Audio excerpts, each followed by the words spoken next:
Hello student, मैं आनंद फिर से अपने चैनल अर्थ एजुकेशन पे आप सभी को स्वागत करता हूँ। मैं जैसा कि लास्ट वीडियो में आपको पढ़ाया था अर्थमेटिक प्रोग्रेशन का 5.1, इस वीडियो में आपको पढ़ाऊंगा अर्थमेटिक प्रोग्रेशन का 5.2। ठीक है, अर्थमेटिक प्रोग्रेशन का अब तक मैंने दो वीडियो बना चुका हूँ। फर्स्ट वीडियो में आपको अर्थमेटिक प्रोग्रेशन होता क्या है उसका इंट्रोडक्शन दिया हूँ। सेकेंड वीडियो में आपको मैं 5.1 का क्वेश्चन कराया हूँ। ठीक है, और ये जो है आपका वीडियो है 5.2 पे बेस्ड। ये जो 5.2 है बहुत इंपॉर्टेंट है, क्वेश्चन इसी से और इसके नेक्स्ट चैप्टर से आते हैं। 5.2 या 5.3 से आते हैं। 5.1 से क्वेश्चन नहीं आते क्योंकि 5.1 जो है बहुत ही आसान है, बेसिक। ठीक, 5.2 में क्या है कि आपको क्या पढ़ना होगा कि नंबर सीरीज जो दिया हुआ है उसका नंबर निकालना होगा कि कौन से नंबर पे कौन से पोजीशन पे कौन सा नंबर है। ठीक है, फॉर एग्जांपल के लिए जो क्वेश्चन आप बोर्ड पे देख रहे हैं इसमें क्या है कि एक सीरीज है 2, 7, 12, 2, 7, 12, इसी तरह से नंबर बढ़ते जाती है। आपसे पूछा जाएगा इसमें कि इसका क्या है कि आपको 10th टर्म निकालना है। क्या पूछा गया है आपका कि इसका 10th टर्म फाइंड करना। ठीक, देखिए सबसे पहले तो आपको ये पता करना होता है कि ये जो है नंबर सीरीज एपी में है या नहीं है। तो यहाँ पे क्या है कि एपी में है। एपी में है इसके लिए कैसे पता चलेगा, तो मैं आप सभी को बता चुका हूँ कि हम एपी में है इसके लिए हम कॉमन डिफरेंस निकालते हैं। कॉमन डिफरेंस क्या होता है, तो टर्म सेकेंड जो है उसमें से फर्स्ट टर्म को माइनस करेंगे, जो आएगा वैल्यू वही वैल्यू थर्ड में से अगर सेकेंड को माइनस करते हैं टर्म में तो भी आना चाहिए। ठीक, तो वो एपी में है। देखिए एक सीरीज में क्या होता है कि n एक फॉर्मूला होता है n equal to a plus n minus 1 into D. ठीक है, लास्ट दो वीडियो से इस फॉर्मूला के बारे में आप सभी से बात कर रहा हूं। अब इस फॉर्मूला का यूज करने का टाइम आ गया है। ठीक, यहाँ पे आपको पता होगा कि देखिए n क्या होता है, n जो होता है नंबर ऑफ टर्म होता है। क्या होता है, नंबर ऑफ टर्म, कौन सा नंबर है, कितने व्यक्ति है, कितना नंबर का सीरीज है। जैसे कि यहाँ पे लिखा गया 10th नंबर, 10वां नंबर निकालना है, तो n जो होगा यहाँ पे 10 होगा। क्या होगा, n क्या हो जाएगा, 10 हो जाएगा। और 10वां जैसे कि आप मान लीजिए कि यहाँ पे एक चेयर लगाया गया है, इस तरह से कुर्सी लगेगी। ठीक है, कुर्सी 1, कुर्सी 2, कुर्सी 3, कुर्सी 4, कुर्सी 5, कुर्सी 6। ये आप सभी को बहुत ही कंफ्यूजन होता है, n और n में बहुत ज्यादा कंफ्यूजन होता है। ठीक है, तो ये सब क्या है, चेयर है। ये सारे के सारा क्या है आपका, तो एक कुर्सी है, चेयर है। देखिए अब कुर्सी नंबर जो दिया हुआ है ना, first number, second number, third number, ये जो होता है आपका n होता है। जो कुर्सी नंबर होता है वो क्या होता है आपका n होता है। ठीक, चेयर नंबर n कहलाएगा। लेकिन उस कुर्सी पे कौन सा बंदा बैठा हुआ वो कहलाएगा आपका n। वो क्या कहलाएगा आपका n बोलिए उसको, या tn बोलिए, या कुछ भी बोलिए, वो आपको क्या कहलाएगा कि उस नंबर कुर्सी पे कौन बैठा हुआ है। मान लीजिए इस पे ए बैठा है, इस पे बी, इस पे सी, इस पे डी, इस पे ई, तो ये जो बैठा हुआ है ना इसको हम बोलते हैं एन, या इसको कह सकते हैं आप टीएन। ठीक है, और ये जो होगा आपका एन होगा। ये क्या होगा आपका एन। अब आपको समझ में आ गया होगा, ठीक, कि जो जिस चेयर पे जौन सा व्यक्ति बैठा हुआ है उसको हम टीएन या एन से संबोधित करते हैं, और कौन से नंबर कुर्सी पे बैठा हुआ है उसको हम एन से संबोधित करते हैं। ठीक है, तो आपको पता चल गया होगा कि एन क्या होता है, टीएन क्या होता है। सबसे ज्यादा क्वेश्चन में यही प्रॉब्लम होता है कि एन निकालना है या टीएन निकालना है। ठीक है, ये अगर आपको समझ में आ जाता है तो इस चैप्टर में पूरे अरिथमेटिक प्रोग्रेशन में कुछ नहीं रखा हुआ है, बाकी सारा का सारा आसान है, उसका कुछ है ही नहीं। आपको अगर ये पता चलता है कि एन क्या है और टीएन क्या है तो इस चैप्टर में कुछ नहीं है, बहुत ही आसान चैप्टर है। ठीक, तो आप सभी को उम्मीद है कि अब आपको समझ में आ गया होगा। टीएन क्या होता है, तो जिस नंबर पे जो नंबर रखा रहेगा, जो नंबर ऑफ चेयर अगर है, तो मान लीजिए 10वां नंबर चेयर पे जौन सा व्यक्ति बैठा हुआ है, 20वां नंबर चेयर पे जो व्यक्ति बैठा हुआ है, तो व्यक्ति होगा वो आपका कहलाएगा एन या टीएन। ठीक है, और जो चेयर नंबर होगा वो आपका कहलाएगा एन, सिर्फ एन कहलाएगा। ठीक, अब देखिए तो यहाँ पे आपका क्या है कि आपसे टीएन की जो वैल्यू है ना, आपको टी क्या लिखा, आपको 10th वैल्यू निकालनी है। क्या निकालनी है आपको, तो 10th वैल्यू निकालनी है, मतलब A10 की वैल्यू निकालनी है। ठीक है, A10 की वैल्यू निकालने का मतलब ये हुआ कि 10वें नंबर कुर्सी पे कौन सा व्यक्ति बैठा हुआ है, जैसे पहले नंबर कुर्सी पे 2 है, दूसरे नंबर पे 7 है बैठा हुआ, तीसरे नंबर पे 12 है बैठा हुआ, उसी तरह से अगर वो जाकर के 10वां नंबर कुर्सी पे जाते हैं देखने तो वहां पे कौन सा व्यक्ति बैठा है ये हमको निकालना है। ठीक, तो क्या करेंगे हमको पता है a का फॉर्मूला क्या होता है, a प्लस में n-1 इंटू डी। अब आप देखिए कि अब यहाँ पे n के जगह पे क्या रखेंगे 10, क्योंकि कुर्सी नंबर 10 है वो। a के जगह पे क्या है, इस क्वेश्चन में आप देख सकते हैं तो a कितना दिया हुआ है 2 है। d कैसे निकालेंगे, तो 7 - 2 कर दिया, ये आपका आ गया 5। तो a की वैल्यू आपका 2 हो गया, n कितना है आपका तो 10 हुआ, क्योंकि कुर्सी नंबर 10 -1, d की वैल्यू आपकी होगी 5, a आपका हो गया 2 प्लस में 9 गुने 5, ये आपका हो गया 2 प्लस 45 प्लस 45, इसकी वैल्यू आ गई आपकी 47, इसकी वैल्यू क्या होगी आपकी 47, मतलब A10 जो है आपका उस पे बैठा हुआ है 47। ठीक है, तो मुझे उम्मीद है कि ये क्वेश्चन आप सभी को समझ में आया होगा। ठीक है, अब हम चलेंगे नेक्स्ट एग्जांपल की तरफ। हेलो स्टूडेंट, आप यहाँ पे देखिए क्वेश्चन है, बहुत ही अच्छा क्वेश्चन है, एग्जाम में एक क्वेश्चन आने की संभावना बहुत ज़्यादा है। ठीक है, और इस क्वेश्चन से आपके बहुत सारे कॉन्सेप्ट क्लियर भी हो जाएंगे। ठीक, इस क्वेश्चन में क्या है कि एक सीरीज दिया गया है, क्या है, एक सीरीज दिया गया है 21, 18, 15, इस तरह से एक सीरीज जो है बढ़ रहा है, और इसमें पूछा क्या जा रहा है कि इसमें से कौन सा term, which term is this series is -81। In series को बढ़ते बढ़ते का जो बढ़ रहा है 18, 21, 15 ऐसे करते करते जब आएंगे और बढ़ेगा वो, तो उसके बाद कौन से नंबर पे ऐसा आएगा टर्म जो कि कौन से नंबर पे ऐसा आएगा टर्म जो कि -81 होगा।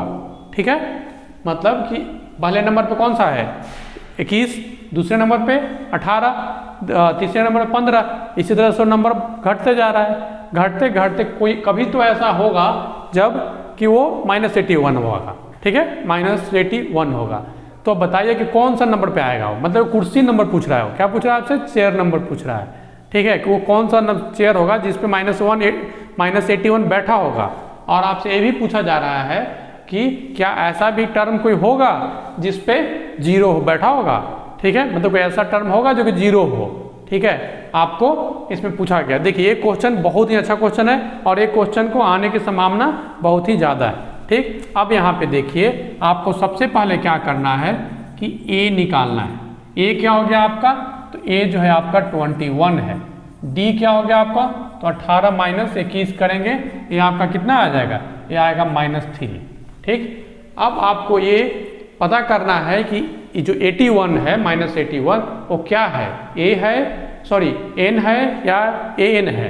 -81 जो है वो क्या है, an है या n है या क्या है, n की वैल्यू है। ठीक है, इसको आपको क्या करना है, पता करना है। यही कंफ्यूजन आपके दिमाग में अभी होगी।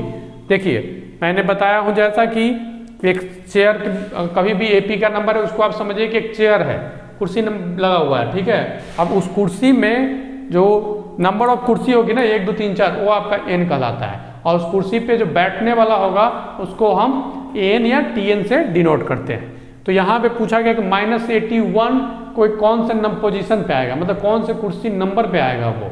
ठीक है, मतलब हमको यहाँ n निकालना है, क्या निकालना है, n निकालना है, और हमारा an जो है ना वो आपका -81 है। an क्या है हमारा, -81 है। ये हमको क्या करना है, निकालना है n। ठीक है, अब आपको समझ में आ गया होगा। अब देखिए जैसा कि आप सभी को पता है कि n जो होता है एक फार्मूला होता है a + n-1 इंटू d। ठीक है, an क्या हो गया आपका -81, a क्या है आपका 21, n की वैल्यू निकालनी है, d की वैल्यू आपका कितना है -3। अब इसको देखिए, अब इसमें से -81 ये आपका इस तरफ आ जाएगा, ये आपका इस तरफ आ जाएगा तो -21। ठीक है, इधर क्या हो जाएगा n-1 इंटू -3। ठीक है, क्या है -1 इंटू -3। ठीक, अब आप यहाँ पे इसको क्या, यहाँ पे मल्टीप्लाई में है ये, तो इधर आएगा तो क्या होगा, डिवाइड में हो जाएगा। ठीक है, इसकी वैल्यू क्या माइनस है, ये भी माइनस है, क्या हो जाएगा, ये माइनस में ही रहेगा लेकिन ऐड होगा। ये आपका हो जाएगा 2, ये हो जाएगा आपका 10, बटा में क्या हो गया आपका -3। ठीक है, ये माइनस से माइनस क्या हो गया, कैंसिल हो गया, इधर क्या हो गया n-1। ठीक है, अब इसको आप काटोगे तो कितना आएगा, ये 3 बार में 9, 1 4 34, 34 इक्वल टू n-1। ठीक है, अब ये माइनस इधर आएगा तो क्या हो जाएगा 35, 34 + 1 n की वैल्यू आपकी कितनी आ गई 35। मतलब ये हुआ कि 35वां नंबर जो कुर्सी होगा उस पे बैठा होगा कौन, -81।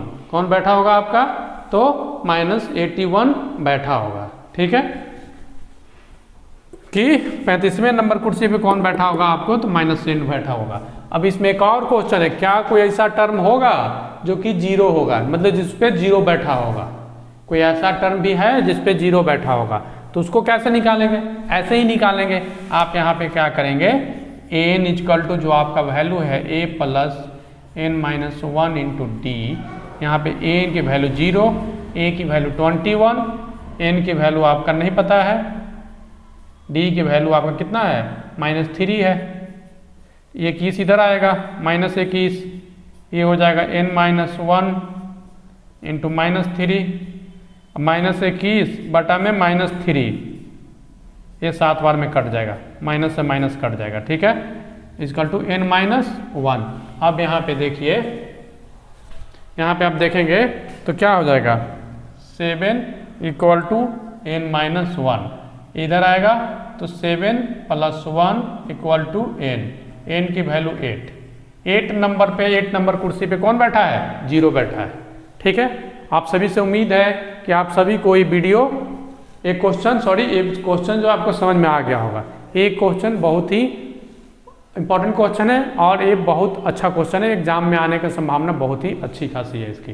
ठीक है, तो अगर नहीं समझ में आएगा तो आप इस वीडियो को पॉज करके बार बार 2-3 बार करके देखिएगा, आपको समझ में आ जाएगा। ठीक है, अब हम चलेंगे नेक्स्ट क्वेश्चन की तरफ। हेलो स्टूडेंट, तो देखिए एक्सरसाइज क्या है आपका 5.2 क्वेश्चन नंबर फर्स्ट का क्वेश्चन नंबर सेकंड है। फर्स्ट क्वेश्चन इसलिए नहीं बताया हूँ क्योंकि उसमें डायरेक्टली एन पूछा जा रहा है, एन से रिलेटेड क्वेश्चन आप देख चुके हैं, इसलिए मैं आपको कुछ डिफरेंट क्वेश्चन बताने वाला हूँ, इसलिए डिफरेंट क्वेश्चन है ये।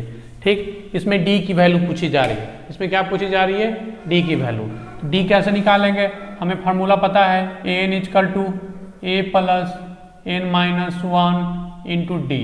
ठीक है, n आपका 0 हो गया, वहाँ दे रखा है, n आपका a कितना है -18 है, n की वैल्यू 10 है, 10 - 1 × d, ये आपका इस तरफ आएगा तो +18 हो जाएगा। ठीक है, यहाँ पे आपका 9 × d हो गया। अब 18/9 अगर करते हैं तो इसकी वैल्यू कितनी आ गई 2, d = 2 आ गया। ठीक है, बहुत ही आसान क्वेश्चन था। तो इस तरह से आप ये वाला चैप्टर जो है 5.2 का क्वेश्चन नंबर फर्स्ट के जितने भी, इसमें 5 क्वेश्चन है, क्वेश्चन नंबर फर्स्ट के अंदर 5 क्वेश्चन है।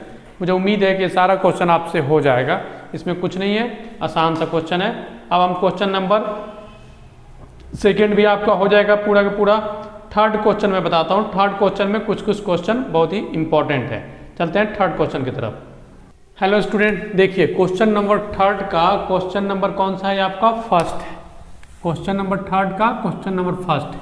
इसमें एक सीरीज दी गई है, उसमें सिर्फ A1, A2, A3 दिया गया है। ठीक है, और आपका A1 जो है आपका 2 है, A2 नहीं दिया हुआ, निकालना है, और A3 दिया हुआ है। ठीक है, अब यहाँ पे आपको क्या है कि A2 निकालना है। तो देखिए A2 हम कैसे निकालेंगे, तो यहाँ पे D हमको पता नहीं है, अगर D पता हो गया तो हम A2 निकाल लेंगे, लेकिन हमें यहाँ पे D पता ही नहीं है। ठीक है, क्योंकि इसमें अगर D को अगर ऐड कर देते हैं A2 में, अगर D को अगर A2 = क्या होगा A1 + D, लेकिन क्या आपको D पता है, नहीं पता है। ठीक है, तो आप कैसे, एक फार्मूला के मेथड से भी निकाल सकते हैं, ऐसे भी निकाल सकते हैं ऐड करके। तो हम फार्मूला मेथड बताते हैं, जल्दी बनेगा। ठीक है, हमको A3 जो है ना A26 दिया हुआ है, तो हम ऐसा कर सकते हैं n = a + n-1 × d। a जो है आपका 2 है। ठीक है, डी निकालेंगे पहले।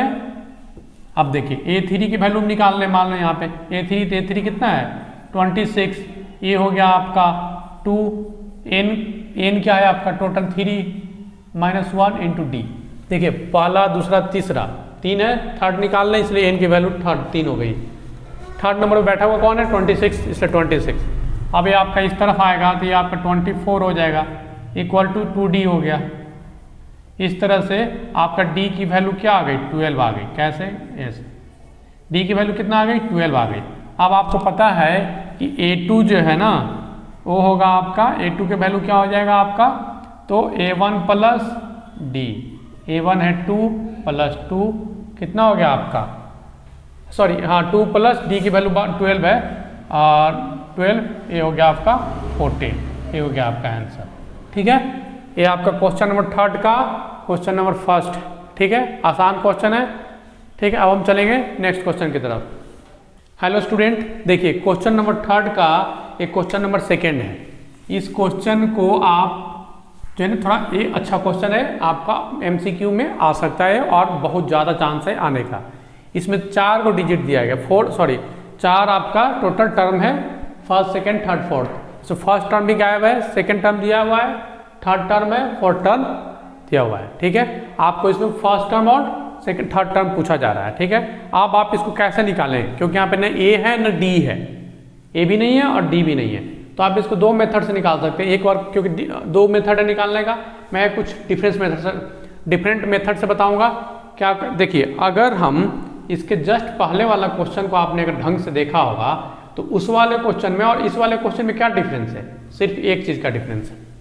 उसमें क्या था कि इधर वाला पार्ट था नहीं, इसको आप हटा दो कुछ देर के लिए। अब देखो, आप देखोगे तो आपका सिंपल सा हो गया। इस पार्ट को कुछ देर के लिए आपने क्या किया, हटा दो, इसको A1 कंसीडर कर लो। अब जैसे पहले बना था वैसे बन जाएगा ये। वहां से हम D निकालेंगे और D को इसमें से माइनस कर देंगे, उसके पीछे चले जाएंगे। ऐसा कर सकते हैं, तो देखिए हम ऐसा ही करेंगे। ठीक, हम क्या करेंगे यहाँ पे कि B कंसीडर A1 इज 13। ठीक है, A1 क्या है आपका 13 है। ठीक है, और A3 क्या हो गया आपका 3 है, A2 यहाँ से हम निकालेंगे। ठीक है, A2 हम निकालेंगे। ठीक है, कुछ देर के लिए हमने इसको क्या किया, हाइड कर दिया है। हमने इसको कुछ देर के लिए क्या किया, हाइड कर दिया है। ठीक, अब यहाँ पे आप इसको निकालेंगे तो AN इक्वल टू क्या होता है, A plus N minus 1 into D. ये आपका N हो गया 3, ये हो गया 13, N कितना हो गया 3 माइनस 1, D की वैल्यू कितनी है आपकी, तो हमें नहीं पता है, वही निकालना है। ठीक, अब ये आपका इस तरफ आएगा, क्या हो जाएगा 3 माइनस 13 2D। ठीक है, ये आपका कितना हो गया, ये आपका हो गया 10 माइनस 10, यहाँ पे क्या हो गया आपका 2D हो गया। इससे आपका कैंसिल हो गया 5, D की वैल्यू कितनी निकल के आई -5। अब इससे आप इसमें निकाल लो। आप अब आपको A2 यहाँ से आप तो आप कुछ भी निकाल सकते हो। ठीक है, अब आपका A1 A2 निकालना है तो A2 क्या हो जाएगा, यहाँ पे A2 हो जाएगा आपका A1 प्लस में D, A1 13 है। ठीक है, प्लस में D -5। ठीक है, इसको क्या होगा, इसकी वैल्यू आपकी आ जाएगी 13 माइनस 5 8, क्या हो गया 8। ठीक है, x की वैल्यू कितनी हो गई 8 हो गई। ठीक है, अब आपको यहां पे now we find the first term.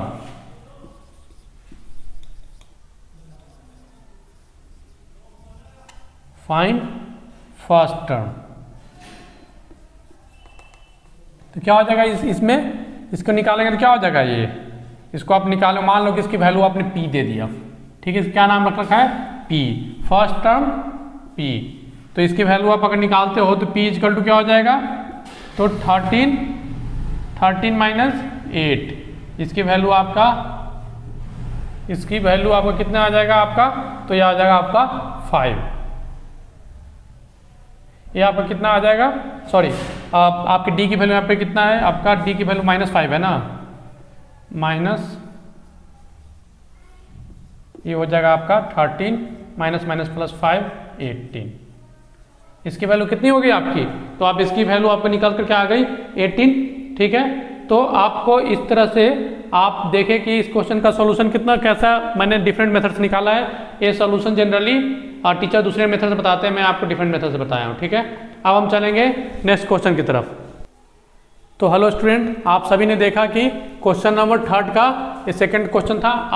अब जो भी है क्वेश्चन नंबर 3 का बाकी जितने भी क्वेश्चन है सारे क्वेश्चन आपको सॉल्व हो जाएंगे। ठीक है, क्योंकि इन दोनों पे ही कंसेप्ट बेस्ड था, आपको आप सॉल्व कर सकते हैं आसानी से, ज़्यादा कोई मुश्किल नहीं है। ठीक है, देखिए अभी तक वीडियो जो है 20 मिनट के आसपास का हो चुका है, 20 मिनट से ऊपर ही हो चुकी है। ठीक है, तो आप सभी से अनुरोध है कि ये मेरा लास्ट क्वेश्चन था इस वीडियो का। अब मैं आपको नेक्स्ट वीडियो में नेक्स्ट क्वेश्चन कराऊंगा। ये चैप्टर बहुत इंपॉर्टेंट है और आसान भी है। जिन बच्चों का मैथ कमज़ोर है उनके लिए ये चैप्टर बहुत ही अच्छा है, क्योंकि ये आसानी से बन भी जाती है।